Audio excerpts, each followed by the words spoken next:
Vamos iniciar então mais um evangelho, né? Segundo o Espiritismo.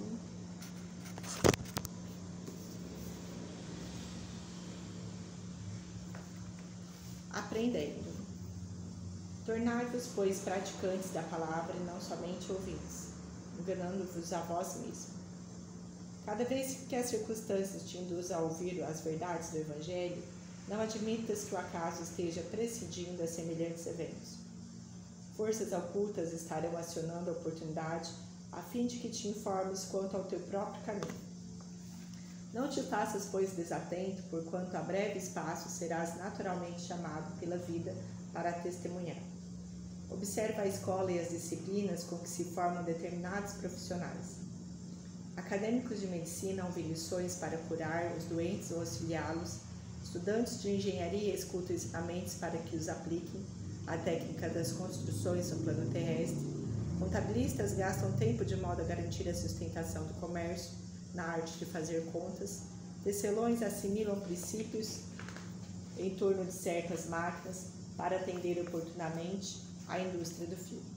Qualquer estudo nobre é aquisição inapreciável, mas se mora estanque na alma de quem aprende, assemelha-se a pão escondido aos que choram de fome. Ouvir sim os preceitos da espiritualidade superior, mas agir segundo nos orienta, porque se sabemos e não fazemos o bem, nos ensina. Melhor fora não saber, para não sermos tributados com taxas de maior sofrimento nas grades da culpa. Então, quer dizer, a gente tem que ter ação, né? Não é só estudar, ter uma ação também. Vamos continuar então o Evangelho, né? Falando sobre a semelhança, né? Dos que Sócrates escrevia, né? E com a doutrina do Cristo, né? Se a morte fosse... o Espiritismo não é assim, não vamos falar que é a doutrina do Cristo. O Espiritismo, a gente existe, nós somos criatura. Deus é o Criador. E Jesus foi o Espírito mais evoluído que se reencarnou no planeta Terra, né? Ele é um dos ajudantes da construção do planeta Terra, né? Mas o Espírito existe, porque nós somos criaturas feitas por Deus, né? Mais ou menos assim, pelo que eu entendo.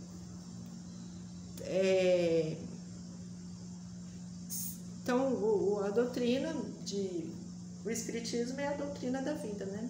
Nós somos espírito. Se a morte fosse a dissolução total do homem, isso seria de grande vantagem para os maus. Mas o Evangelho vem nos falar, né, sobre os ensinamentos que Jesus nos passou.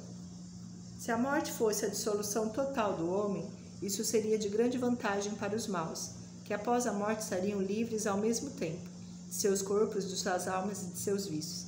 Aquele que adornou sua alma, não com efeitos estranhos, mas com os que lhe são próprios, ele somente poderá esperar com tranquilidade a hora de sua partida para o outro mundo.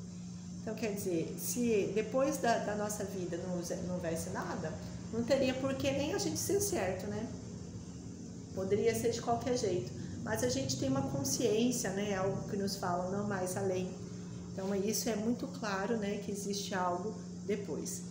Em outros termos, quer dizer que o materialismo que proclama o nada após a morte seria a negação de toda a responsabilidade moral ulterior e, por conseguinte, um estímulo ao mal. Que o malvado tem tudo a ganhar com nada, que o homem que se livrou de seus vícios e se enriqueceu de virtudes é o único que pode esperar tranquilamente se despertar na outra vida. O Espiritismo nos mostra, pelos exemplos que diariamente nos põem ante os olhos, quanto é penosa para o malvado a passagem de uma para outra vida, a entrada na vida futura. Então, quer dizer, nós temos um sentimento, né? É muito claro a gente saber se isso é fato real ou não. A gente tem um sentimento, algo nos diz tá certo, tá errado. Tem algo que nos diz que já fala isso? Tem algo que nos condena à consciência, né? Tem algo que nos paralisa, né? Isso já é o suficiente, né? Então, é mais do que real. O corpo conserva os vestígios bem marcados dos cuidados que se teve com ele ou dos acidentes que sofreu. Acontece o mesmo com a alma. Quando ela se despoja do corpo, conserva os traços evidentes de seu caráter, de seus sentimentos e as marcas que cada um dos seus atos lhe deixou. Assim, a maior desgraça que pode acontecer ao homem é a de ir para o outro mundo com uma alma carregada de culpas. Tu vês, Cállicles, que nem tu, nem Polus, nem Gorgias poderias provar que se deve seguir outra vida que nos seja mais útil, quando formos para lá. De tantas opiniões, a única que permanece inabalável é a de que mais vale sofrer que cometer uma injustiça, que antes de tudo devemos aplicar-nos não a parecer, mas a ser um homem de bem. Conversações de Sócrates com discípulos na prisão. Nossa, o que é o fim disso, né? Parecia até uma mensagem de Jesus que Sócrates falava, né? Que coisa impressionante. Esse homem-águia, eu acho que é um espírito de outro planeta, né? Ou extremamente evoluído desse, porque já tinha esse entendimento, né? Que a pior coisa que tem é a gente ir para o outro plano com uma vibração baixíssima, né? A gente é levado imediatamente, né, para o lugar onde está a nossa vibração. Aqui se encontra outro ponto capital, hoje confirmado pela experiência, segundo o qual a alma não purificada conserva as ideias, as tendências, o caráter e as paixões que tinha na terra. Esta máxima, mais vale sofrer que cometer uma injustiça, não é inteiramente cristã? É o mesmo pensamento de que Jesus exprime por esta figura. Se alguém te bater na face, oferece a outra. Então, quer dizer, é o que eu acabei de falar, né? Uma coisa assim, bem semelhante, né, à doutrina cristã. Então, quer dizer, a gente evitar, né, de fazer tantos débitos, né? São muitos débitos, aí a gente acaba só aumentando. Tem um espírito, né? Ele vai lá, ele desencarna, ele fica com raiva da pessoa, ele tenta se vingar. O motivo de vingança, ele também está ali aumentando mais débitos, né? Porque todo mal tem um porquê do mal. Ah, mas eu estou fazendo mal porque a pessoa fez isso. Ah, você está fazendo mal porque existe mal em você, então você é tão mal contra outra pessoa. Então a gente tem que sempre analisar isso, né? As medidas, né?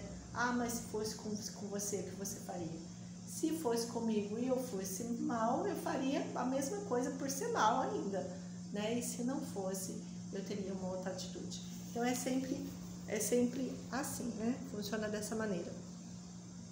Avaliar sempre o nosso dia a dia, o que a gente está levando, o que a gente está carregando, né? O que a gente está formando dentro da gente. Vamos encerrar mais o Evangelho de hoje, né? Hoje super rápido, né? Mas falando sobre tomar cuidado, né? Com os nossos atos, né? Tem sempre uma consequência e a gente ali é sempre um absorvedor, né? De nós mesmos. Muito obrigada, Senhor, por orientação de hoje. Que seja feita sempre a vossa vontade, não a nossa. Pai amado Jesus querido, santificado venha a nós, vosso reino de misericórdia, assim na terra como no céu. O nosso de cada dia dai-nos hoje, perdoa as nossas dívidas, da mesma medida que nós perdoarmos nossos devedores, não nos deixando cair em tentação, mas livrai-nos da prática de todo mal, e assim seja.